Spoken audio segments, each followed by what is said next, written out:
오늘은 디모데전서 1장 8절 이하를 가지고 은혜를 받겠습니다. 우리 1장 8절 다 같이 읽겠습니다. 그러나 율법은 사람이 그것을 직법하게 쓰면 선한 것임을 우리는 아노라. 인간 행위로 구원받을 수 있는 사람은 아무도 없습니다. 아담과 하와가 하나님의 법을 어겼습니다. 동산의 모든 실과는 다 먹되 선악을 실과 먹지 말라. 먹는 날에는 반드시 죽으리라. 하나님의 법입니다. 단순한 이 법을 아담과 하와는 어기고 사망을 당했습니다. 그 다음 모세가 시내 광야에서 시내산에 올라가서 하나님께로부터 받은 10계명이 있습니다. 이스라엘과 선민 계약이 10계명인 것입니다. 내 앞에 다른 신을 두지 말라. 우상에 절하지 말라.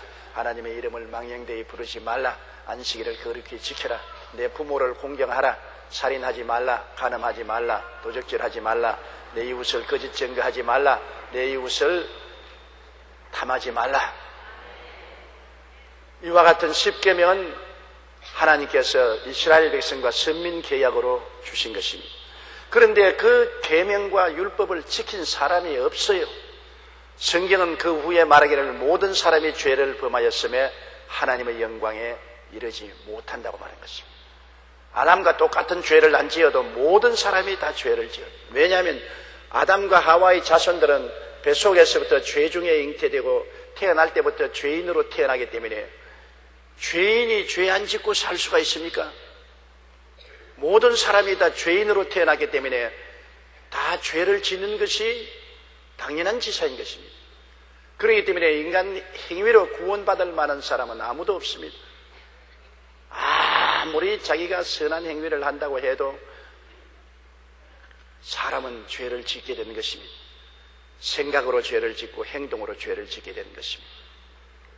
만 가지 선한 일을 행하다가 한 번 죄를 지으면 죄인이 되고 마는 것입니다. 그렇기 때문에 인간 구원은 인간의 의로운 행위로 구원받을 수가 없습니다. 하나님 앞에 아무리 죄를 회개하고 자복한다 하더라도 죄를 회개하고 자복한다고 해서 의롭게 되지 않습니다. 죄의 값은 사망이기 때문에 죄값으로 죽어야 되는 것입니다. 우리 예수 그리스도 믿는 신앙이 탁월한 것은 죄 없는 하나님이 사람으로 오셔서 나와 같은 사람이 되셨고 내가 되어 주셨고 나를 끌어안고 십자가에서 죄값을 청산해 주었다는 것입니다. 우리가 빚진 죄인이 죄주에게 자꾸 미안합니다. 빚을 져서 미안합니다. 그런다고 빚이 없어지는 건 아니잖아요. 미안하다고 아무리 해도 그건 미안한 것이고 빚은 그대로 남아있는 것입니다.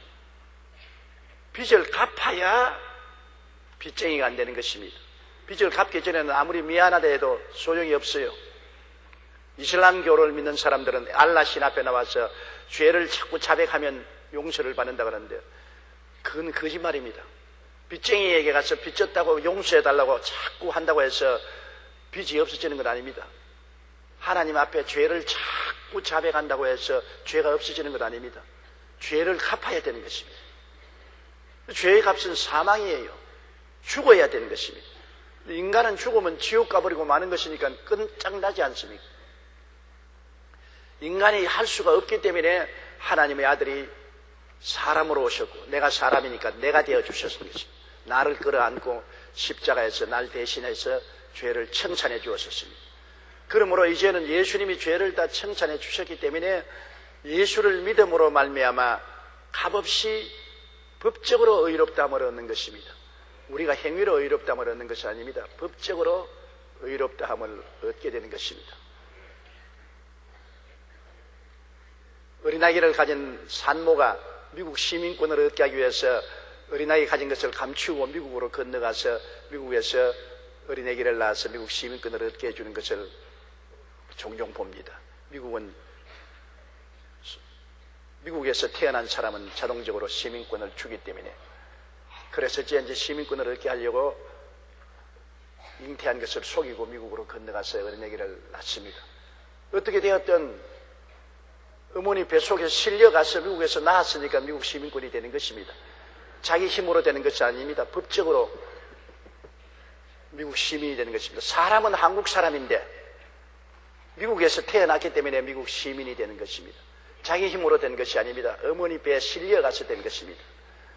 우리가 다 죄인인데 우리 힘으로 의롭게 된 것이 아닙니다. 예수님께 안 껴가서 십자가에서 죄의 빚을 청산했기 때문에 예수님 덕분에 법적으로 용서와 의로움을 얻게 된 것입니다.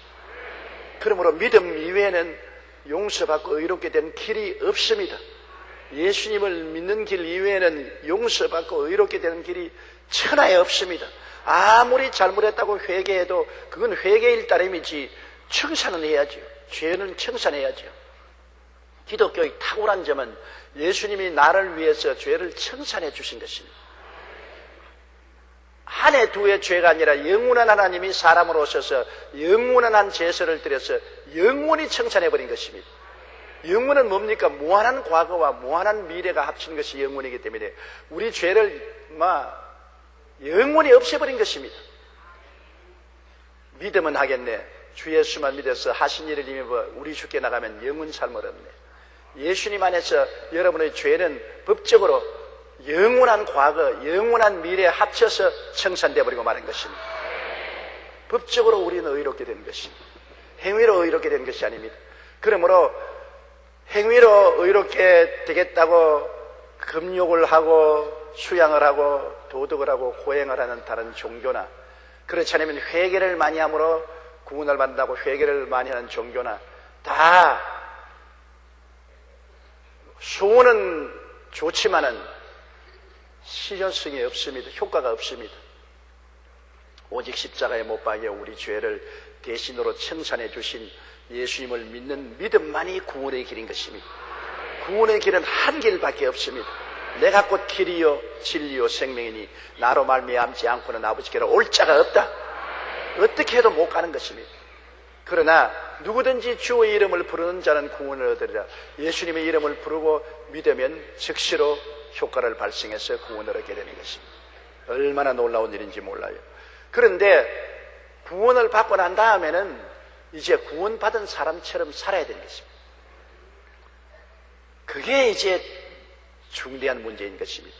구원을 받기 전에는 자기 마음대로 죄인으로 살았는데 구원을 받았으니 하나님의 자녀가 되었지 않습니까? 자녀가 되었으면 자녀답게 살아야 될 것입니다. 임금님의 아들이면 임금님의 아들답게 살아야 돼요. 우리가 하나님의 자녀가 되었으면 하나님의 자녀답게 살아야 돼요. 어떤 부인이 아주 인물도 잘나고 몸맵시가 좋은 신랑감을 구해가 결혼을 했는데 얼마 있지 않다가 보니까 알코올 중독자야. 술을 먹고 곤드레 만드레 취해서 집에 들어와서 그냥 길거리에서도 들어누워 자고 성관에서도 들어누워 자고 안방에 들어오지 않고 응접실에서 곤드레 만두가 되어 자는 것을 보고 아무리 타일러도 안 됩니다. 자식들이 생겨나고 가장이 되었는데도 불구하고 술 취하기 전에는 참 좋은 사람인데 술만 취하면 개망난이에요. 하루 남편을 기다리다 안 와서 아침에 일어나서 문을 열어보니까 현관에서 자고 있거든. 자빠져가지고서 얼굴을 땅에 갈아가지고서 편명이 들어가 머리는 산발이 되고 침을 질 흘리면서 옷은 완전히 반나가 되어서 들어누워 자고 있습니다. 그 부인이 빨리 방에 들어가서 카메라를 들고 나와서 사진을 착 찍었어요. 그래서 응접실에 애들 보는 앞에서 아버지가 정상적으로 넥타이 메고 잘 찍은 사진을 착 갖다 붙였는데 그 옆에다가 그 남편 사진을 착 갖다 붙여놨습니다. 애들이 보고 배를 안고 웃습니다. 그 남편이 그걸 보고 난 다음 부인 보고 저 사진 좀 떼달라고 사정을 합니다. 여보 당신 한번 보세요. 정상적일 때 저렇게 멋있는 남자가 술을 먹고 난 다음 이렇게 개망나니가 되어 있는 당신을 한번 보십시오. 당신이 얼마나 나쁜지 비교를 해보십시오. 당신은 술이 취해서 개망나니로 쓰러져 있는 것 모르지요. 그러나 사진을 찍어서 보니까 이렇게 되어 있으니까 당신 정상적인 당신하고 술 취한 당신하고 비교해 보십시오. 매일마다 집에서 자기의 개망랑이 된 모습을 보는 것이 여간 괴롭지 않았습니다. 그래서 정신을 차리고 자기의 본 모습으로 돌아와서 줄을 끊고 새 사람이 되었다는 이야기를 읽어본 적이 있습니다. 자기가 개망나이가 된 걸 어떻게 압니까? 제3자가 보아서는 알지만은 자기는 모르는데 사진을 찍어서 정상적인 자기가 나란히 세워놓으니까 확실히 자기가 형편없는 것을 알게 되거든요. 율법이란 뭐냐? 율법이란 것은 여러분과 내가 정상적인 삶을 사는지 안 사는지를 보여주는 거울이 되는 것입니다. 오늘날 우리 거울은 필수적인 것입니다. 더구나 부인들은 핸드백에 거울 안 가지고 다니는 부인 언제 봤어요? 누구든지 손님 만나게 되면 제일 먼저 핸드백 열고 거울 들어.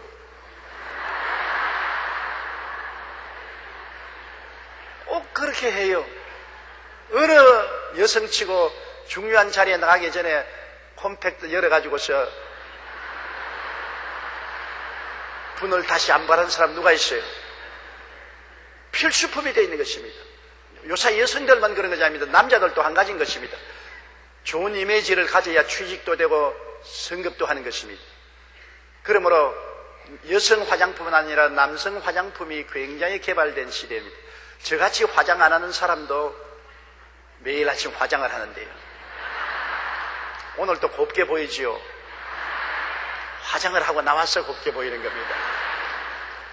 아침마다 저는 거울을 들여다보지요. 거울 들여다보고 난 다음에 화장을 하지요. 거울은 우리가 잘났는지 못났는지 허물진지 허물안진지 그것을 보여주는 것입니다. 태어나는 것은 아버지 어머니 덕분으로 태어났지만 간수는 내가 해야 되는 것입니다. 예수님의 은혜로 우리가 거듭나서 하나님 자녀가 되었지만 우리가 몸단장은 우리가 해야 되는 것입니다. 우리가 몸단장을 하자니까 우리에게 보여주는 거울이 율법인 것입니다. 율법은 굉장히 필요한 것입니다. 내가 올바르게 사느냐 안 사느냐를 보여주는 거울이요, 내가 하나님 앞에 환영을 받느냐 하나님 앞에 환영을 받지 못하느냐를 깨달아 알게 하는 거울이 바로 율법인 것입니다. 예수 믿는 사람은 믿음으로 구원받지만은 우리 하나님 앞에 인정을 받고 사랑을 받을 수 있는 행위를 하는가 안 하는가를 심판하는 거울은 율법인 것입니다. 율법을 모르고 사는 신자는 개망난이 신자가 될 수가 있습니다. 또한 율법은 여러분, 우리가 관광지에 가면은 높은 절벽 곁에는 철책이 언제나 세워져 있지 않습니까? 이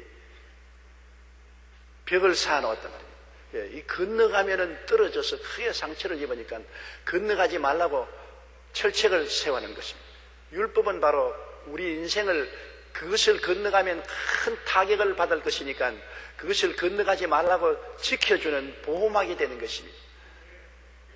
율법이 있어야 우리가 위험을 피할 수가 있고 하나님 앞에 올바르게 서서 살 수가 있고 자기를 윤리적 도덕적으로 올바르게 단장을 해서 하나님 앞에 인정받고 사랑을 받을 수 있는 것입니다. 우리가 자꾸 기도만 한다고 응답을 안 되는 것은 하나님의 법대로 살지 못하면 하나님이 회개하기를 원하시지 회개하지 않은데 하나님이 복을 주시지는 않습니다. 그것은 미신이지요. 여러분, 미신하고 우리 신하고 뭐가 다릅니까? 미신은 윤리와 도덕성이 없습니다. 그냥 산에 가서 빌고 물에 가서 용왕님께 빌고 돌멩이도 빌고 선앙당에 가서 또 빌고 술주정뱅이도 빌고 창녀도 와서 빌고 도둑놈도 빌고 윤리와 도덕성이 없이 빌기만 하는 것입니다. 이것은 미신인 것입니다. 기복신앙인 것입니다. 윤리와 도덕성이 있는 것이 찬실하고 참된 신앙인 것입니다. 우리 기독교 신앙이 무속신앙하고 다른 것은 우리는 하나님의 법을 가지고 윤리와 도덕을 지키고 우리 인생이 올바르게 살면서 하나님께 기도하는 것입니다. 우리가 윤리와 도덕적으로 올바르지 못하면 하나님이 기도 응답을 해주지 아니하시는 것입니다. 먼저 행위부터 고치라고 하는 것입니다. 행위를 회개하고 올바르게 해야 하나님 앞에 나가서 기도하고 응답을 받을 수 있는 것입니다. 그렇기 때문에 우리 기독교 신앙은 윤리와 도덕성을 겸비해서 하나님께 기도하는 것이고, 미신은 윤리와 도덕성이 없이 무조건 나가서 복 달라고 기도하는 이것이 미신이요 기복신앙인 것입니다. 그러나 율법은 사람이 그것을 적법하게 쓰면 선한 것이므로 우리는 아노라. 율법은 우리가 잘 쓰면 우리에게 굉장한 도움이 됩니다. 매일같이 여러분 율법을 한 번씩 외워야 되는 것입니다. 저는 하루에도 여러 번 율법을 외웁니다. 10계명을 외웁니다. 왜? 매일같이 거울을 들여다보는 것처럼 하루에도 수차례 여러분 거울을 들여다보는 것처럼 율법의 거울을 우리가 수차례 들여다보므로 우리의 행위를 교정할 수 있습니다. 용서받은 의인이 되었지만은 행위는 우리가 교정을 해야 되는 것입니다. 매일매일 교정하지 아니하면 나도 모르는 사이에 죄가 들어올 수가 있기 때문인 것입니다. 9절요. 알 것은 이것이니 율법은 옳은 사람을 위하여 세운 것이 아니요 오직 불법한 자와 복종하지 아니하는 자와 경건하지 아니하는 자와 죄인과 거룩하지 아니한 자와 망령된 자와 아버지를 죽이는 자와 어머니를 죽이는 자와 살인하는 자며. 율법은 착한 사람 위해서 세워놓지 않았지 않습니까? 그 사람 법 없어도 살 사람이다, 그 말을 하지 않습니까? 왜? 너무 착하기 때문에 법으로 경계할 필요가 없다는 것입니다. 법 없어도 살 사람이다. 마음이 착한 사람을 위해서 법이 있는 것이 아닙니다. 법이 없어도 마음이 착한 사람은 착하게 살아요. 그러나 마음이 착하지 못하고 잘못된 사람을 경계하기 위해서 법을 지어낸 것입니다. 가정에도 자녀 기를 때 마음이 착한 자식은 부모의 뜻을 알아서 미리 잘 행동하기 때문에 부모가 이것 하지 마라 저거 하지 마라 할 필요가 없습니다. 자녀를 그래도 이것 하지 마라 저거 하지 마라 할 필요가 없는 자식인가 하면 꼭 이거 하지 마라 저거 하지 마라 왜 이렇게 했뇨 저렇게 했뇨 간섭해야 될 자식이 있는 것입니다.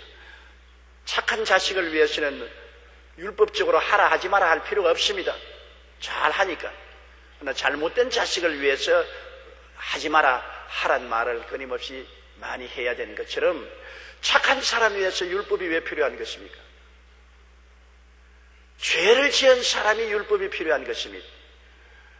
아담과 하와가 범죄하지 아니했으면 하나님이 무엇 때문에 율법을 주었겠습니까? 그러나 범죄를 했기 때문에 하나님께서 이거 하지 마라 저거 하지 마라는 법을 주신 것입니다. 어떠한 나라도 국민들이 착하면 나라에 법이 많지 않습니다만 국민들이 죄가 많으면 나라에 법이 많아지는 것입니다. 온갖 국가적인 법을 어기면 사회 질서를 문란케 하고 공동체 생활을 할 수가 없습니다. 그러므로 공동체 질서를 세우고 함께 잘 살기 위해서는 그렇게 하지 마라 저렇게 하지 마라는 법이 반드시 있어야 되는 것입니다. 그처럼 율법은 옳은 사람을 위하여 세운 것이 아니요 불법한 자, 불법이라는 것은 하나님의 법을 어기는 자를 위해서 법을 세워놓고 이걸 하지 마라 저거 하지 마라고 하지 않습니까? 복종하지 않은 자, 하나님의 뜻에 복종하지 않기 때문에 이것을 복종하라 저것을 복종하라고 말씀을 해야 되지 않습니까? 법을 어기는 자, 복종을 하지 않은 자를 위해서 복종할 룰을 세워주는 것입니다. 또 경건치 아니한 자, 세상을 따라 산다, 술망령이 도박하고 방종하는 사람을 위해서 올바르게 서서 살 수 있도록 법을 세우는 경건하지 아니한 사람, 죄인은 하나님을 반역하고 거역하는 자이니 그에 대한 하나님의 심판을 위해서 율법을 주시고, 거룩하지 않은 자, 더럽고 추한 생각과 말과 행동을 하는 자, 망령된 자는 망령이 난 사람 말입니다. 주일날 교회 가라 그러는데 헌금 가지고 술 마시러 가고, 남편 교회 가서 예배 드리라 그러는데 교회 간다고 아침 일찍 자동차 타고 나가가지고서 골프장에 가다가 전봇대를 받아가지고서 병원에 입원한 사람, 망령된 자. 우리 교회 어떤 교인한 사람은 부인에게 교회 간다고 속이고 난 다음 친구들하고 골프 갔다가 벌에게 쏘여가지고서 부인에게 잡혔죠. 벌도 어떻게 쏘았냐면 바지가랑이로 들어가서 중요한 데를 쏘아버렸어요.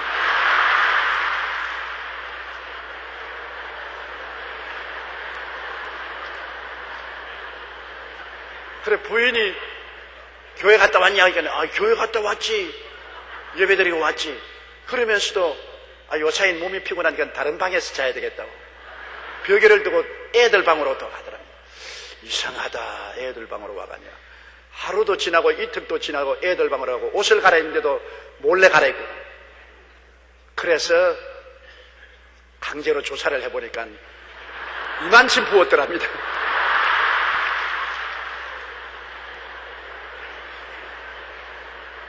그걸 또 부인이 내게 끌고 와서 회개를 시키더라고요. 죄를 지으면 그런 망령된 짓을 하는 것입니다. 아주 망령됐지 않습니까? 내가 얼마나 웃었던지 내가 며칠 동안 애를 먹었습니다. 지금도 웃어서 눈물이 나오네.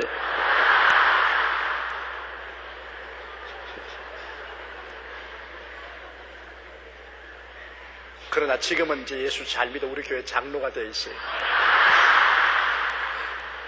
내 말 하면 그분 알아요. 저 목사님이 또 내 말한다.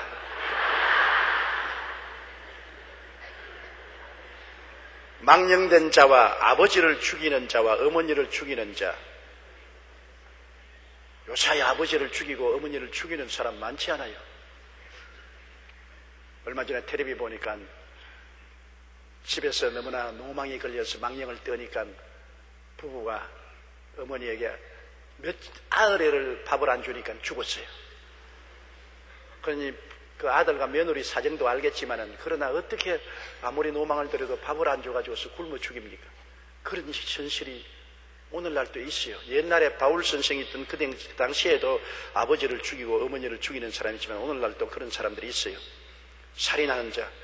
화성에 자꾸 살인이 생기는데 왜 못 잡는지 모르겠어요. 과거에도 살인이 많이 생겼는데 지금도 또 여성 2사람이 행방불명이 되었습니다. 화성 살인 사건. 요사이는 사람 죽이는 것을 뭐 벌레 죽이듯이 쉽게 죽이는데 이러한 사람들은 법으로 다스려야 돼. 그 때문에 법이 필요해요. 왜 법이 필요하냐? 이런 짓을 하는 사람 때문에 법이 필요한 것입니다. 요사이 사형제 폐지하라고 많은 사람이 주장을 하는데 성경에는 살인한 자는 죽이라고 했었습니다. 살인한 자는 죽이라 했습니다. 근데 나는 가만히 생각해 볼 때 우리 과거에도 보면은 강도가 들어와서 그 남편과 자식들이 본인 앞에서 임신한 부인을 강간을 하고 그리고 남편을 칼로 찔러 죽이고 자녀를 목 졸라 죽이고 물건을 훔쳐 달아났다가 잡혔는데 이 사람은 사형식에서는 안 된다. 이 사람은 인권을 위해서 살려야 된다. 그렇게 주장하는 사람이 있는데 그러면 죽은 사람의 인권은 어디 갔습니까? 그 남편을 죽이고 자식들을 목매 죽이고 임신한 여자를 강간하고 그럼 그 사람은 인권이 있어서 사형을 시키지 말아야 되고 그 사람에게 비참하게 목이 졸려 죽고 칼에 찔려 죽은 남편과 자식들의 인권은 어디 갔습니까? 오늘날 사람들이 인권에 대한 말을 하는데 왜 피해자의 인권은 생각하지 않습니까? 가해자의 인권만 생각하고 피해자의 인권만 생각하지 않으면 당한 사람은 어디에서 인권을 찾을 수가 있는 것입니까? 오늘 진보주의적인 생각이라고 해서 무조건 하고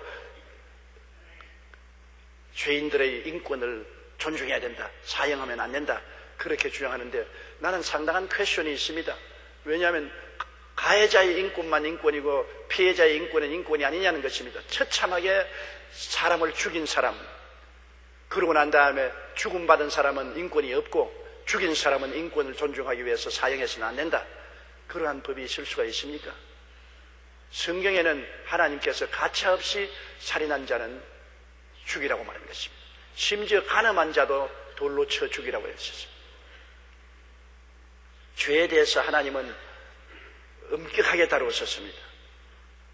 이러므로 아버지를 죽이고 어머니를 죽이고 살인하는 자는 그 사람의 인권만 있는 것이 아니라 죽임을 당한 자의 인권도 생각해야 되는 것입니다. 그러므로 사형제 문제는 상당히 신중히 생각해 봐야 될 것이지 적극적으로 생각해서는 안 될 줄로 저는 생각을 하고 있습니다. 여러분은 어떻게 생각하십니까? 피해자의 인권도 생각해야지요.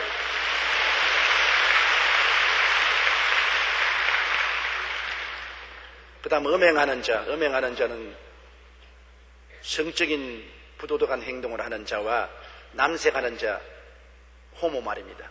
남자끼리 사는 남색하는 자와 거짓말하는 자, 철석같이 믿었는데 사기를 쳐서 남의 인생을 망치는 사람이 많습니다. 친구들을 보증 섰다가 망하는 사람 많이 봤어요.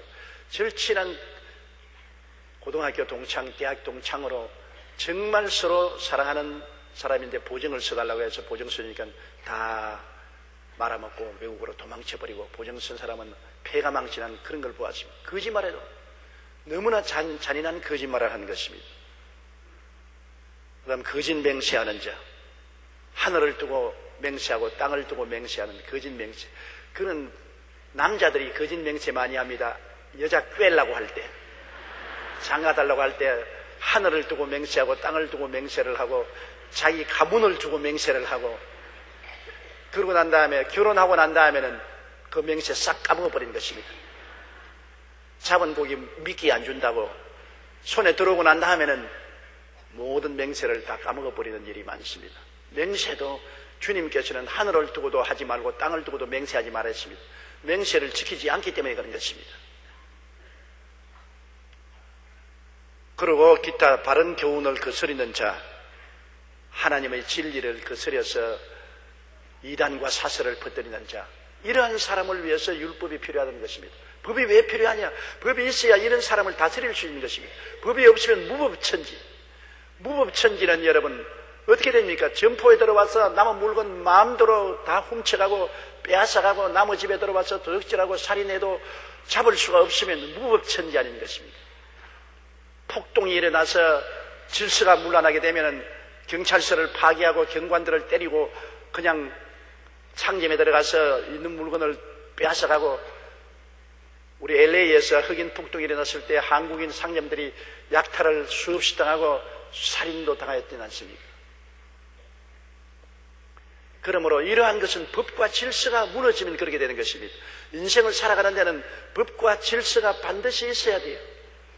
가정에도 법과 질서가 있어야 되고, 사회단체에도 법과 질서가 있어야 되고, 교회도 교회 내에 법과 질서가 있어야 되고, 사회는 말할 필요 없이 법과 질서가 있어야 모두 공동체로 잘 살아갈 수 있는 것입니다.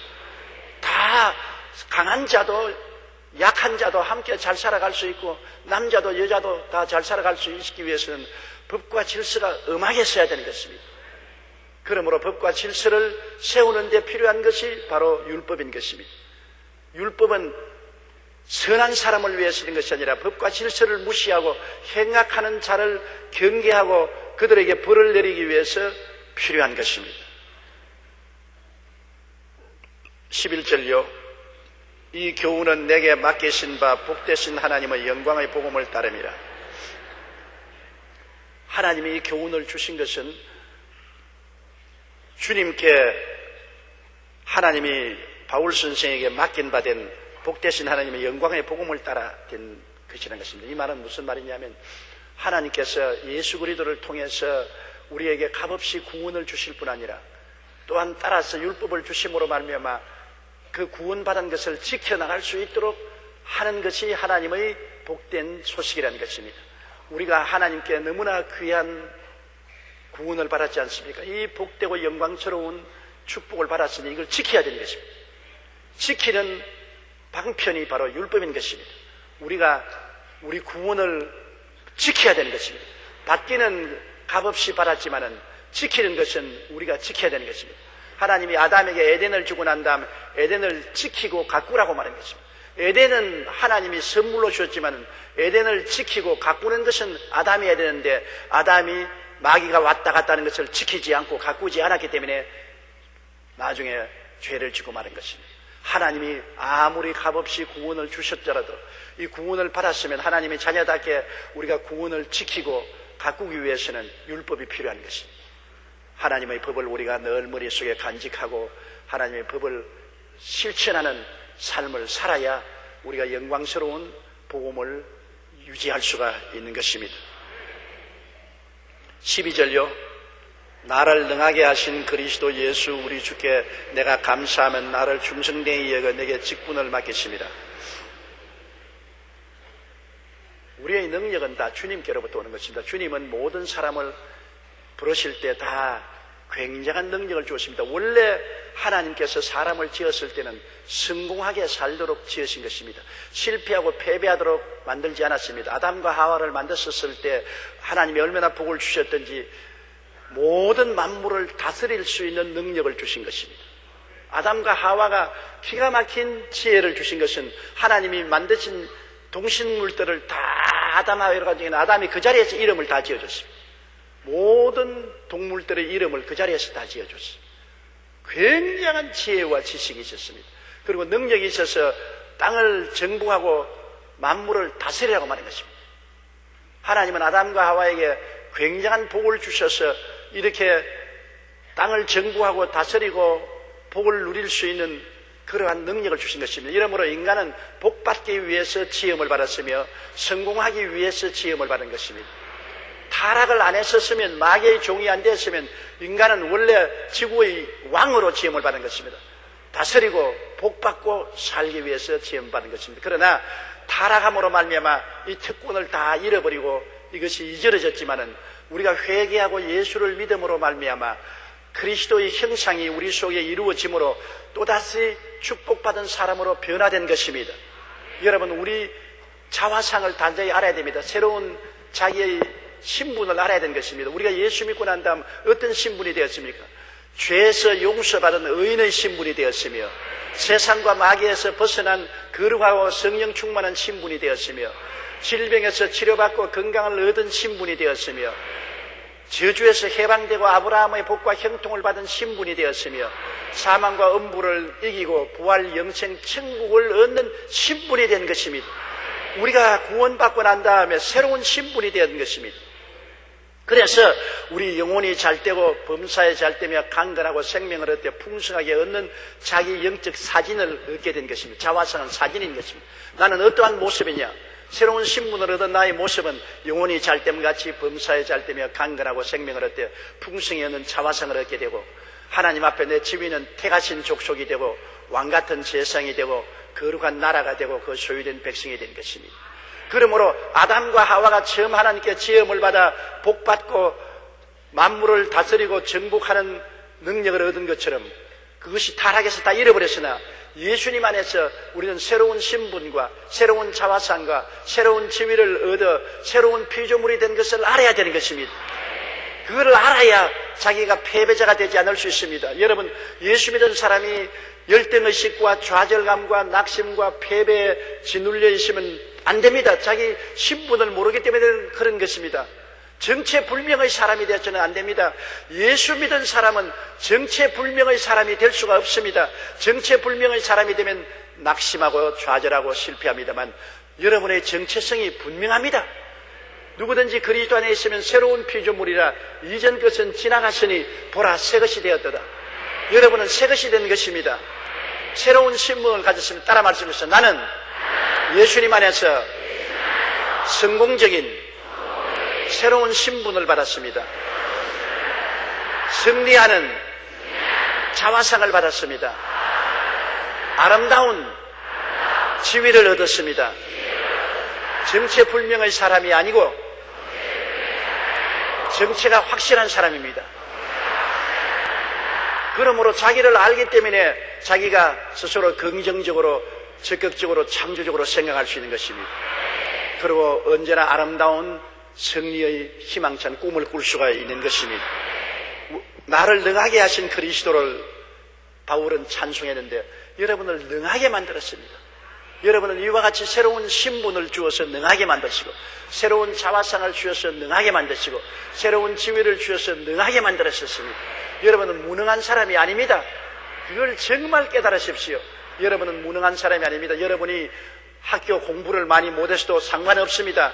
여러분이 서울대학을 못 나와도 상관이 없습니다. 그것은 세상적인 능력을 말하는 것입니다. 하나님 안에서 성령으로 능력 있게 만들어 주신 것입니다. 예수님의 십자가 안에서 여러분은 유능한 사람이 된 것입니다. 십자가 안에서 무능한 사람이 아닙니다. 유능한 사람인 것입니다. 여러분은 세상에는 무명해도 하늘나라에서는 택하신 족속이 되어서 왕같은 제사장 거룩한 나라 소유된 백성으로 유명한 사람이 된 것입니다. 따라 말씀하면서 나는 그리스도 안에서 유능하고 유명한 사람이 되었습니다. 열등의식에 잡히지 마십시오. 자기 비하를 하지 마십시오. 여러분의 평가는 예수 그리스도 안에서 평가해야 되는 것입니다. 세상에서 부잣집에 못 태어났다, 상속을 못 받았다, 좋은 교육을 못 받았다, 세상적인 평가인 것입니다. 이건 세상 사람이 평가하는 것이요. 우리는 예수 안에서 세상 사람은 죽었고 그리스도 안에서 새 사람이 된 것입니다. 하나님은 여러분을 유능하게 만들었습니다. 할 수 있습니다. 내게 능력 주신 자 안에서 능치 못하심이 없다고 말했으므로 여러분은 모두 다 할 수 있는 사람들로 만들어진 것입니다. 할 수 있다, 하면 된다, 해보자. 따라 말씀해서 할 수 있다, 하면 된다, 해보자. 나는 지역장 못해요. 나는 구역장 못해요. 전도도 못해요. 기도도 못해요. 그건 큰일 날 소리합니다. 자기의 능력을 못한다는 죄더미로 파묻어버린 것입니다. 그렇지 않아요. 여러분은 할 수 있는 사람입니다. 하면 되는 것입니다. 왜냐하면 하나님이 그렇게 만들어 놓았기 때문인 것입니다. 저는 옛날부터 굉장히 열등의식이 많은 사람이었습니다. 왜냐하면 6.25 사변을 통해서 정상적인 학교 교육을 받지 못했습니다. 거기에다가 폐병 걸려서 거의 폐인이 되었었습니다. 그리고 가정이 가난해서 아무런 물질적인 도움을 받을 수 없었습니다. 쉽게 말하면 완전히 홈레스와 같고 거지와 같았었습니다. 그래서 혈혈단신으로 서울로 올라와서 삶을 살았기 때문에 굉장히 열등의식과 좌절감이 있었습니다. 나는 인류 대학도 못 나왔고, 나는 무슨 좋은 재산도 상속을 못 받았고, 거기에다가 건강도 없고, 아주 굉장한 마음속에 열등의식과 좌절감 속에 살아서 나는 못한다, 안 된다, 할 수 없다, 늘 뒤로 물러가는 그런 심성이었습니다. 그런데 저 인생이 완전히 달라진 것은 예수님을 구주로 모시고 주님 안에서 내가 누구가 되는가 보니까 완전히 내 생각하고는 달라요. 주님 안에서 나는 영혼이 잘됨같이 범사에 잘되며 강건하게 되도록 주님이 능력을 주신 것입니다. 이것은 도저히 세상이 주는 것과 다른 것입니다. 주님 안에서 새로운 신분을 주셨고, 새로운 자화상을 주셨고, 새로운 지위를 주셔서 나중에 주님 안에서 보니 내가 능력 있는 사람이다. 나는 할 수 있다, 하면 된다, 해보자. 그때로부터 마음속에 부정적인 생각이 싹 사라지고 긍정적이고 적극적이고 창조적이 되고 승리적인 아름다운 꿈을 가지고 믿습니다로 나가니까 오늘날까지 하나님이 높여주시고 축복을 해주시고 은혜를 주신 것입니다. 오늘날 이 세상에서 어느 나라치고 예수 잘 믿는 나라가 머리가 되고 꼬리 안 되었지, 세상적으로 공부 많이 했다고 머리가 되고 꼬리가 되는 것이 아닙니다. 여러분, 그러므로 예수 잘 믿게 하는 것이 여러분에게 하나님의 능력을 받게 하는 것입니다. 하나님의 능력이 얼마나 좋습니까? 바울 선생은 나를 능하게 하시다. 바울 선생은 원래 교육을 많이 받은 사람이었습니다. 산헤드린이라는 최고 학부에서 교육을 받았습니다. 그는 바리새 교인이었고 열렬한 신앙인이었습니다. 그는 로마 법에도 형통하고 헬라 철학을 박통한 사람이었습니다. 그러나 예수 그리스도를 아는 지식이 너무나 고귀하기 때문에 이런 모든 것을 분토와 같이 똑같이 버렸다고 말하는 것입니다. 바울 선생은 세상이 주는 능력과 자질을 똑같이 느끼고 버리고 주님이 주시는 이 능력을 너무나 귀하게 받아들인 것입니다. 그러므로 오늘 이 시간 이후로 여러분은 절대로 못한다, 안 된다, 할 수 없다, 못 산다, 무능하다는 말 하지 마십시오. 그 하나님을 무시하는 것입니다. 하나님을 여러분을 능하게 만들었습니다. 바울 선생같이 나를 능하게 하신 그리스도 예수, 따라 말씀하십시오. 나를 능하게 하신 우리 주 예수 그리스도. 바울 선생은 나를 능하게 하신 그리스도 예수 우리 주께 내가 감사하다. 그리고 나를 충성스럽게 여겨 내게 직분을 맡겼어. 바울은 사실은 스스로 충성스러운 사람은 못 되었습니다.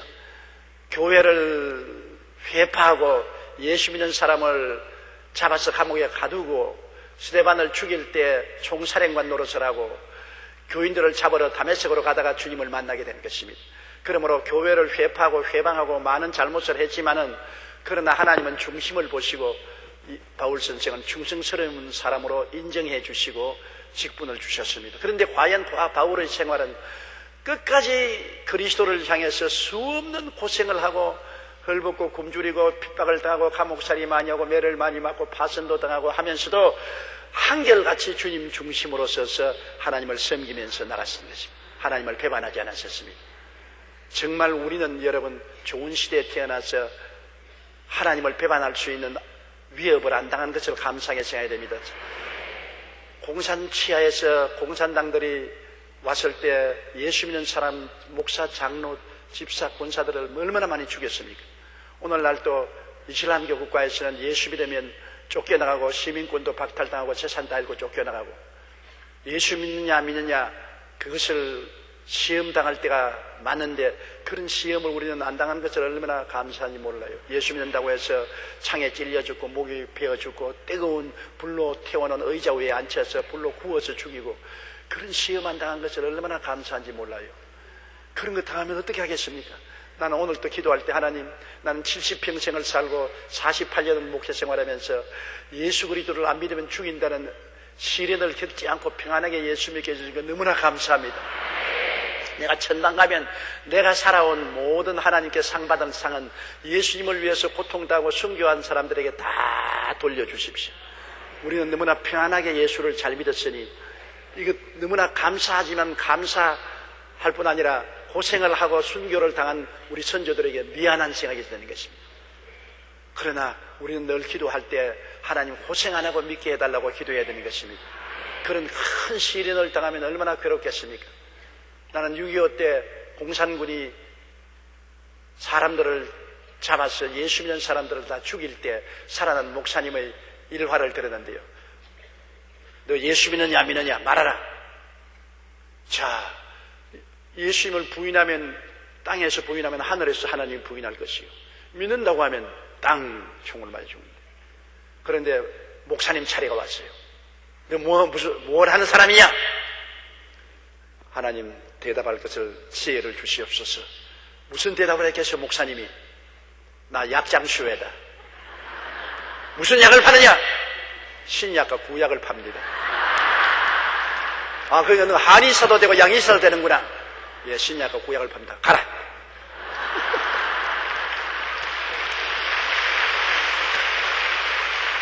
그래서 살아났다는 이야기가 있습니다. 우리는 그런 시험 안 당해야 돼요. 그런 시험을 당하면 얼마나 고통스럽습니까? 바울 선생은 마지막 로마에서 목이 베어질 때까지 하나님께 충성했습니다. 하나님께서 그 충성심을 보고 직분을 맡겼습니다. 우리에게도 하나님이 직분을 맡기면 충성하기를 원하는 것입니다. 우리에게 구하는 것은 충성이라고 말하는 것입니다. 우리에게 목사로 하나님이 직분을 주었으면 목사로서 충성해야 되고, 전도사로서, 장로로서, 안수집사, 권사로서, 지역장, 구역장으로서 하나님이 부르신 데에 대해서 충성을 원하는 것입니다. 얼마나 큰 직분을 맡았느냐가 문제가 아닌 것입니다. 내가 맡은 바 직분에 대해서 충성을 다하느냐 안 하느냐, 성실하냐 아니냐, 그것인 것입니다. 직분을 가지고 충성하는 사람은 하나님이 심판하지 않습니까? 한 사람에게 1달란트, 다른 사람에게 2달란트, 5달란트 맡겨놓고 먼 나라에 갔던 임금이 돌아와서 회개할 때 1달란트 받은 사람은 충성 안 했습니다. 땅에 파묻어 놓았다가 판에 왔습니다. 2달란트는 4달란트로, 5달란트는 10달란트 만들었습니다. 1달란트 받은 사람을 이 악하고 게으른 종아, 이를 어두운 데 쫓아내라고 했었습니다. 그러나 2달란트, 4달란트 받는 사람은 착하고 충성된 종이라 했습니다. 5달란트를 10달란트로 받는 사람은 똑같이 착하고 충성된 종이라고 했습니다. 충성된 것, 내가 맡은 것을 열심히 해서 그것을 점점 잘하게 하는 것이 충성된 것입니다. 감춰놓으면 안 되는 것입니다. 신앙생활도 한 가지요. 내가 예수를 믿고 구원을 받았으면 이 보화를 감춰놓으면 안 돼요. 충성된 사람은 이 보화를 자꾸 다른 사람에게 나누어야 돼요. 다른 사람에게 전도 못하면 내 가족들에게라도, 내 남편에게, 내 아내에게, 내 자식에게라도 전도해서 가족이라도 구원해야 되고, 일가 친척이라도 전도해서 내가 하나님께 맡은 바 이 귀한 달란트를 끊임없이 사용해서 달란트가 성장하게 만들어야 돼요. 충성심이라는 것은 하나님의 일을 성실하게 하는 것이 충성심인 것입니다. 우리는 모두 다 예수 믿는 사람은 하나님께서 달란트를 주신 것입니다. 달란트가 뭡니까? 내가 예수 믿은 것이 달란트인 것입니다. 달란트를 안 받았으면 예수 못 믿었죠. 믿음이, 예수를 믿을 수 있는 믿음의 달란트를 주셨으므로 그 믿음이 적으면 적은 대로, 믿음이 많으면 많은 대로 믿음을 나누어야 되는 것입니다. 우리 기독교 신앙이란 나누도록 하나님께서 우리를 부르신 것입니다. 무엇인지 신앙도 나누고, 물질도 나누고, 능력도 나누고, 끊임없이 이웃과 나누기 위해서 우리를 주님 주신 것입니다. 나누지 아니하면 우리 신앙은 죽어지는 것입니다. 우리 예수 믿는 사람은 나누어야 돼요. 그러므로 우리 여의도 순복음교회가 끊임없이 지성전을 세우고 선교사를 보내고 끊임없이 물질적으로 나누고 하는 것은, 교회는 원래 나누어야 살아남게 되어 있는 것입니다. 우리 내 개인의 신앙도 끊임없이 나눠야 돼. 내가 할 일 없으면 기도로도 나눠야 되는 것입니다. 하루에 여러분 아무리 적게 해도 한 30분은 시간 내가 기도해야 될 것이 아닙니까? 그러면 내 기도로서 교회를 위해서, 주의 종도를 위해서, 나라를 위해서, 민족을 위해서, 세계를 위해서 기도하는 것. 그 시간에 기도로서 은혜를 나누는 이러한 일을 해야 되는 것입니다. 나는 전도할 능력이 없고 전도할 수 있는 힘도 없고 용기가 없어 뭐라면 기도라도 하십시오. 전도하는 사람을 위해서 기도라도 해야 되는 것입니다. 주의 종도를 위해서, 한국 교회를 위해서, 선교사들을 위해서 기도라도 해야 되는 것입니다.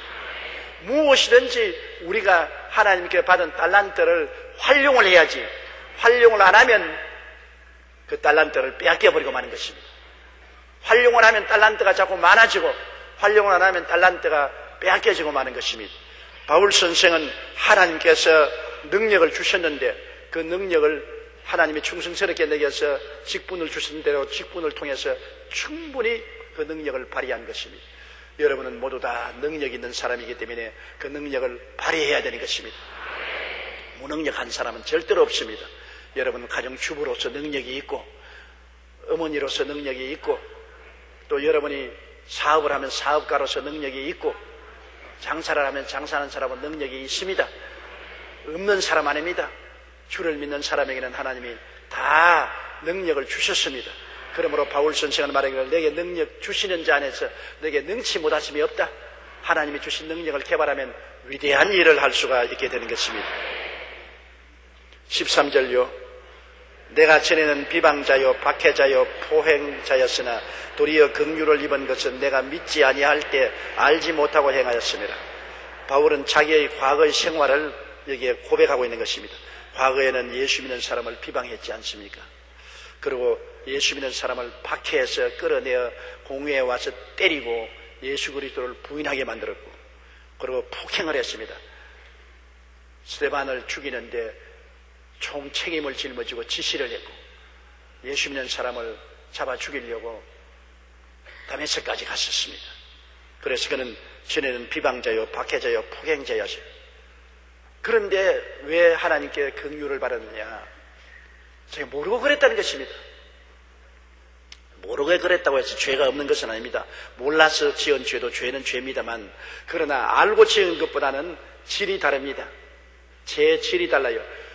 사람들이 내게 묻습니다. 아담은 회개하면, 아담의 자손은 용서를 받는데 왜 마귀는 회개하면 용서 못 받습니까?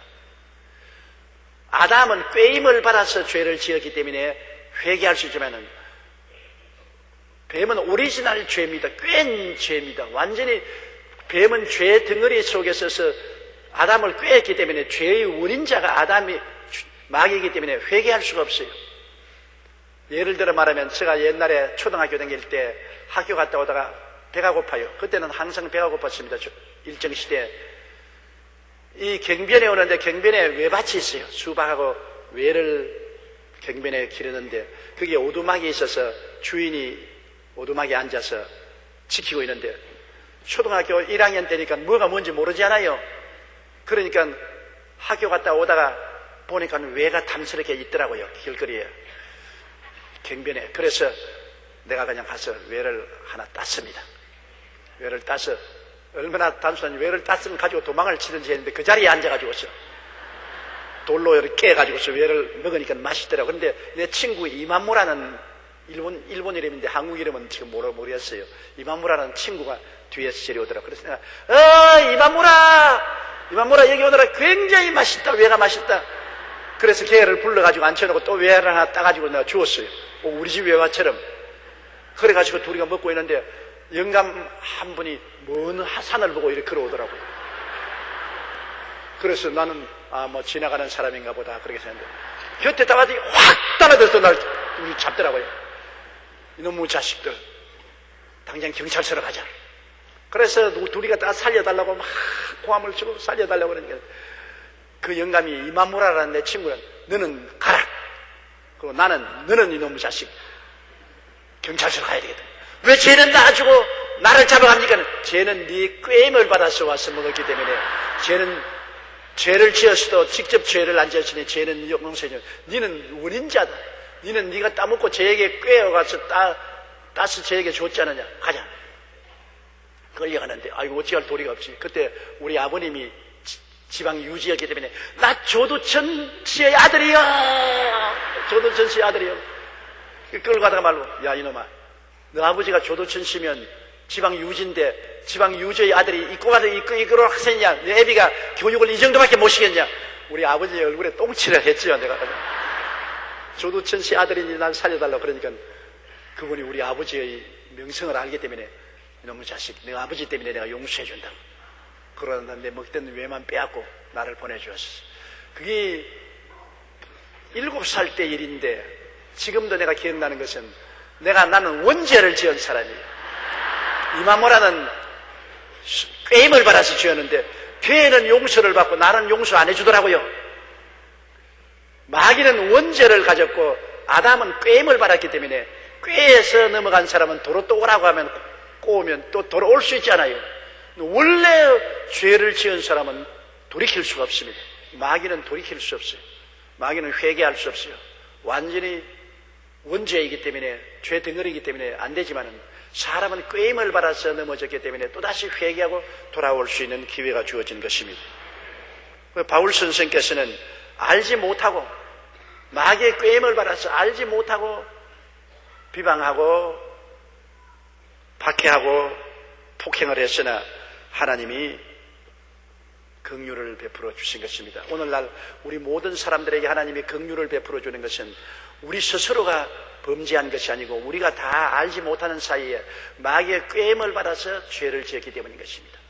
마귀가 우는 사자같이 돌아다니며 삼킬 자를 찾고 온 세상의 악한 자에게 죄했으므로 우리는 마귀의 영향력을 입어서 범죄했기 때문에 다시 돌아올 수 있습니다. 돌아오는 것도 하나님이 긍휼히 여기서 성령으로 우리를 불러주셔서 돌아올 수 있는 것입니다. 마귀에게 꾀에서 넘어갔기 때문에 이제 성령의 감화를 통해서 돌아올 수 있는 것입니다. 우리가 회개할 수 있는 것도 성령님의 감화 때문에 회개할 수 있는 것입니다. 성령의 감화가 있어야 되는 것입니다. 마귀의 꾀임 때문에 죄에 넘어갔으면 성령님이 또 좋은 의미에서 꾀어야 감화를 주셔야 성령의 감화를 받아서 돌이킬 수 있으므로 우리가 회개시키기 위해서는 성령의 감화가 있도록 기도를 많이 해야 되는 것입니다. 성령님은 기도를 통해서 역사하는 것입니다. 기도만 하면은 성령 바람 불어와요. 그러므로 우리 한국에 오늘날 평양 부흥 100주년 기념으로 대부흥을 가져오기를 원하는데 어떠한 제도나 조직으로 대부흥이 오는 것이 아닙니다. 성령 바람이 불어와야 되는 것입니다. 성령이 역사하기 위해서는 기도해야 돼요. 첫째도 둘째도 셋째도 모여서 기도해야 성령이 마시는 것입니다. 오순절 날에도 열흘 동안 제자들이 마가 요한의 다락방에서 불철주야하고 기도해서 오순절 성령 역사가 일어난 것입니다. 또 제자들이 함께 모여 기도할 때 모인 곳이 진동하더니 성령이 충만한 것입니다. 우리 여의도 순복음교회가 지금까지 자란 이유는 기도를 중요하게 여기고 우리가 불광동 때부터 시작해서 서대문 여기 올 때까지 열심으로 기도했기 때문에 열심으로 새벽에 모아 기도하고 저녁에 모여 기도하고 우리가 고요일 때마다 통성으로 부르짖어 기도하고 통성기도가 그때는 없었습니다. 우리가 통성기도한다고 전부 미쳤다고 사람들에게 손가락질을 받았는데 그 통성기도가 오늘날 온 한국 교회 전부 다 통성기도하게 됐지만 처음 출발한 우리 교회에서부터 출발한 것입니다. 우리가 통성으로 눈물을 흘리고 회개하고 부르짖어 기도하고 성령 충만받아서 성령의 감화와 감동으로 예수를 믿게 되고 또 신앙 속에 깊이 들어오게 된 것입니다. 이 추운 겨울에 이렇게 많은 성도가 왜 옵니까? 여러분 생각으로 오는 것 같지만은 성령의 감동으로 오는 것입니다. 하나님의 성령이 마음에 감동해서 교회를 가도록 인도해 주심으로 찾아온 것입니다. 얼마나 성령의 역사가 감사한지 말로 다 할 수 없습니다. 하나님은 성령을 통해서 우리에게 긍휼을 베풀어 주신 것입니다. 하나님의 긍휼은 예수 그리스도 십자가를 통하여 증명됐지 않습니까? 죄를 짓고 불의하고 추악하고 버림을 받아야 마땅한 우리들을 대신해서 십자가를 걸머져 죄를 청산하고 용서를 주는 하나님의 긍휼과 사랑과 자비가 넘치는 시대에 살고 있는 것입니다. 지금 우리의 사는 시대는 구약 시대가 아닙니다. 구약 시대는 율법 시대로서 율법을 따라서 심판했지만은 지금은 예수 그리스도 십자가를 통해서 하나님의 긍휼을 베푸는 시대인 것입니다. 우리가 생각하기를 왜 저 죄 지은 것 그냥 탁 하나님이 치시면 좋겠는데, 그러나 지금은 치는 시대가 아니고 용서를 하는 시대인 것입니다. 긍휼을 베풀어서 회개시키는 시대가 우리의 시대인 것입니다. 하나님은 끝까지 오래 참으시고 회개하기를 기다리시는 것입니다. 그러나 이 은혜의 시대가 끝나면은 심판의 시대가 오는 것입니다. 그때는 행위대로 심판을 받게 되는 것입니다. 우리가 사는 이 시대가 가장 좋은 시대에 살고 있습니다. 십자가를 통해서 하나님이 긍휼과 은혜를 베푸는 시대에 살고 있기 때문에 하루에 7번씩 7번 죄를 지어도 회개하고 돌아오면 용서해 주시고 돌이켜 주시는 놀라운 하나님의 축복의 시대에 살고 있는 것입니다. 이런 때 예수 믿고 구원받아야지. 이 좋은 시대를 놓쳐버리면 나중에 심판의 시대에는 통곡하고 울어도 소용이 없게 되는 것입니다. 14절요. 우리 주의 은혜가 그리스도 예수 안에 있는 믿음과 사랑과 함께 넘치도록 풍성하였도다. 예수님의 은혜가 어떻게 오느냐? 예수님의 은혜가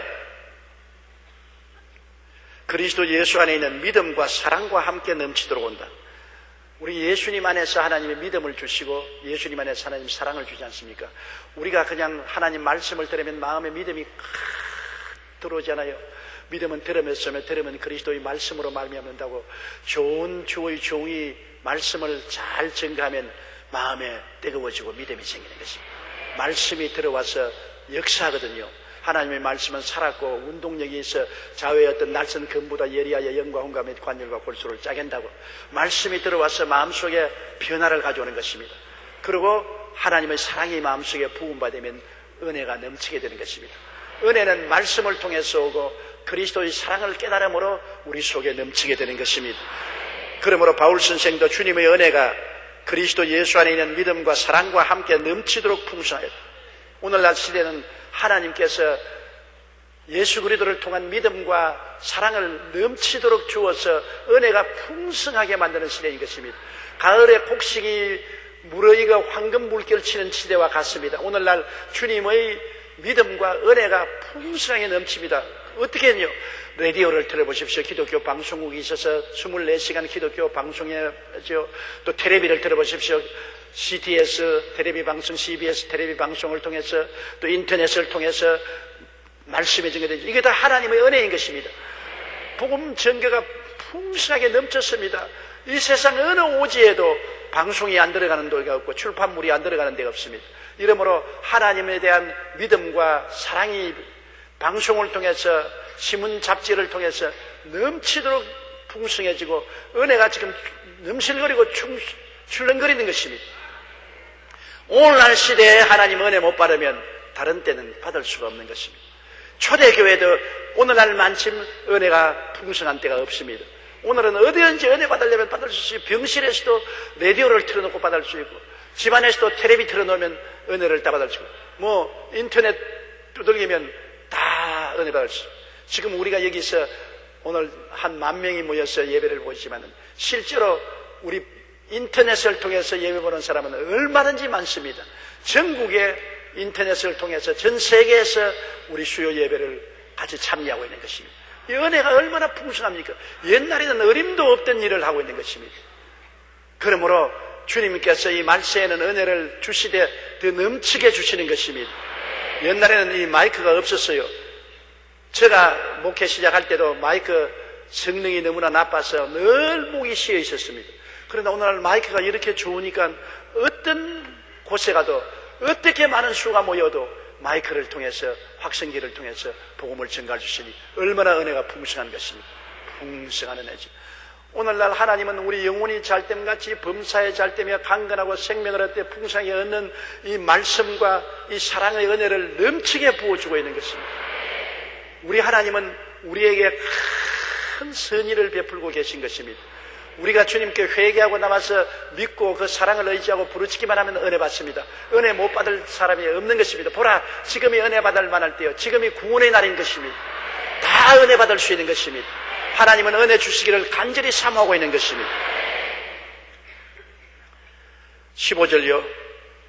미쁘다 모든 사람이 받을 만한 이 말이여 그리스도 예수께서 죄인을 구원하시려고 세상에 임하셨다 하였더라. 죄인 중에 내가 괴수라. 미쁘다 모든 사람이 받을 만한 이 말이여. 미쁘다는 말은 성실하다, 거짓이 없다, 틀림없다는 말인 것입니다. 틀림없다.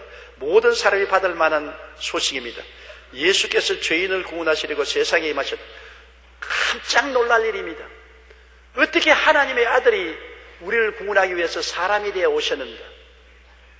그것도 아담과 하와처럼 장성한 사람으로 오신 것이 아니고 완전히 절대로 마귀도 참수하지 못하도록 진짜 우리와 같이 되기 위해서 하나님이 처녀의 몸에 잉태된 것입니다. 핏덩어리로 잉태되어서 10달 동안 어머니 뱃속에 있고 그러고 세상에 태어나서 우리 사람과 똑같이 어머니 젖꼭지를 물고 자라고 어머니의 손에서 대소변 갈아내고 그래서 다시 하나님이 사람으로서 33세까지 되셨다가 사람을 대신해서 제물이 되었으니 아무도 손가락질할 수 없습니다. 불법이요 부정당하여 말 못하는 것은 사람으로 오셨으니까 우리 사람과 똑같이 어린애기로 오셨고 똑같이 자랐고 똑같이 사람으로 풍찬 노숙을 하고 세상에 사시다가 주님께서 우리를 대표해서 우리의 대변자로서 십자가를 못 박았으니 누가 무슨 말할 것 없어요. 그러나 이것이 너무나 놀랍고 신기해서 이사야는 예수님 오시기 600년 내지 700년 전에 그 사실을 알고는 우리의 전하는 것을 누가 믿었느냐, 야훼의 손이 누구에게 나타나느냐, 우리가 전해봤자 누가 믿겠느냐는 것입니다. 참 내가 지금 생각해봐도 어지러워져요. 한 아기가 우리에게 낳고 한 아들을 우리에게 주신 바 되는데 그 어깨는 정사를 메었고 그 이름은 기묘자여 모사여 전능하신 아버지여 정연하신 하나님이여 영존하신 아버지여 평강의 왕이라. 한 아기 한 아들이 어떻게 영존하시는 아버지여 평강의 왕이 될 수 있는 것입니까? 그러나 예수님은 바로 그런 분이신 것입니다. 하나님이 완전한 사람으로 오셔서 나의 죄를 짊어진 것입니다. 예수님이 사람이고 여러분도 사람인 것입니다. 그러므로 예수님이 여러분이 되어 주신 것입니다. 그렇지 않아요? 예수님은 하나님이 사람이 되셨고 여러분은 누가 되면 됩니까? 여러분도 사람이죠. 지렁이 아니죠. 사람이죠. 예수님도 사람, 나도 사람, 똑같은 사람. 예수님이 내가 되어 주셨다는 것입니다. 나의 일생을 다 짊어지고 주님이 십자가에 못 박여 몸짓고 피 흘려서 우리를 위해서 제물이 되셨으니 예수님 안에서 우리가 새롭게 안 될 수가 없습니다. 예수님이 내가 되셔서 나를 끌어안고 십자가에서 죽으셨고 장사되고 나를 끌어안고 부활하셨으니 십자가에서 그리스도와 하나 된 우리가 부활에도 하나가 된 것입니다. 예수님과 함께 부활한 것입니다. 죄를 이기고 세상과 마귀를 이기고 질병과 저주를 이기고 사망을 이기고 그리스도 안에서 함께 부활한 사람인 것입니다. 우리는 이미 믿음으로 부활해서 하나님 보좌 우편에 앉아 있는 것입니다. 이 얼마나 놀라운 일인 것입니까? 이거는 기가 막힌 소식입니다. 너무나 좋은 소식이기 때문에 이 세상 사람들이 듣고도 의안이 벙벙해서 안 믿으려고 하는 것입니다. 그러나 이 소식을 믿을 수 있게 된 것은 너무나 다행이요 큰 축복입니다. 여러분 예수 그리스도를 구주로 모시고 믿게 된 것은 얼마나 큰 축복이요 다행인지 모릅니다. 복 받은 사람이네요. 복 있는 사람이네요. 옛날에 우리 할머님이 불교에서 극락화라는 이름까지 받은 분이 나의 전도를 받고 노년에 60이 넘어서 70이 다 되셔서 예수님을 구주로 영접하게 되었습니다. 그러고 난 다음 시골에서 당신 친구들은 전부 함께 절에 다니던 친구들 아닙니까? 그런데 절에 다니는 친구들에게 같이 예수 믿자고 전도하니까 받아줄 택이 있어요. 전부 다 미쳤다고, 저 할망구 미쳤다고. 그래서 우리 할머님이 내게 와서 탄식을 하더라고요. 야, 예수 믿는 것이 얼마나 복 많은지 아느냐. 내가 전도해보니까 복 없는 사람 절대 예수 못 믿더래. 복이 있는 사람이야 예수 믿지, 복 없는 사람 예수 못 믿더래. 그 말이 정말 심금을 울립니다. 복이 없는 사람은 예수 못 믿어요. 복이 있어야 예수 믿어요. 어찌하다가 여러분 이렇게 복을 받았습니까? 이 세상에 복 받는 길은 예수 믿는 길인 것입니다. 예수님이 바로 복의 길인 것입니다. 복 있는 사람은 예수 믿는 사람인 것입니다. 그리스도 안에 하나님의 복이 있는 것입니다. 그러므로 바울 선생은 밑보다 모든 사람이 받을 만한 이 말이여 그리스도 예수께서 죄인을 구원하시려고 세상에 임하셨도다. 죄인 중에 내가 괴수라. 바울 선생은 자기가 죄인 중에 괴수라고 했습니다. 우리 돌이켜보면 죄인 중에 괴수 아닌 사람 누가 있어요? 나도 죄인 중에 괴수입니다. 여러분도 죄인 중에 괴수일 거예요. 모두 다 스스로 돌이켜보면 다 죄인 중에 괴수예요. 남의 죄를 지적할 수가 없어요. 자기 죄만 생각해도 기가 막혀요. 이 죄인 중에 괴수인 우리들의 죄를 예수님이 대신 짊어지고 십자가에서 안 내려왔다는 것 기적인 것입니다. 십자가의 그 모욕을 주님께서 견디지 못해서 내려와 버렸으면 그뿐인 것입니다. 끝까지 십자가를 참고 고통을 감내하고 우리 죄를 청산해 주신 예수님, 천천만세에 우리 구주로 감사하고 예배드리고 찬양해야 될 것입니다. 세상의 우리 신앙 중심도 예수님이고 천당에 올라가도 천당의 중심은 예수님인 것입니다. 세세토록 우리가 찬송하고 노래할 것도 예수님의 은혜를 찬송하고 노래해야 될 것입니다. 예수님과 우리는 이제는 떼어낼래야 떼어낼 수가 없는 일체가 된 것입니다. 얼마나 예수 사람들이 된 것이 고마운지요. 이제 우리는 보통 사람 아닙니다. 우리는 예수 사람인 것입니다. 예수님과 함께 살다가 함께 세상을 떠나서 그리스도와 함께 천국에서 영원히 사는 우리들이 될 것입니다. 할렐루야!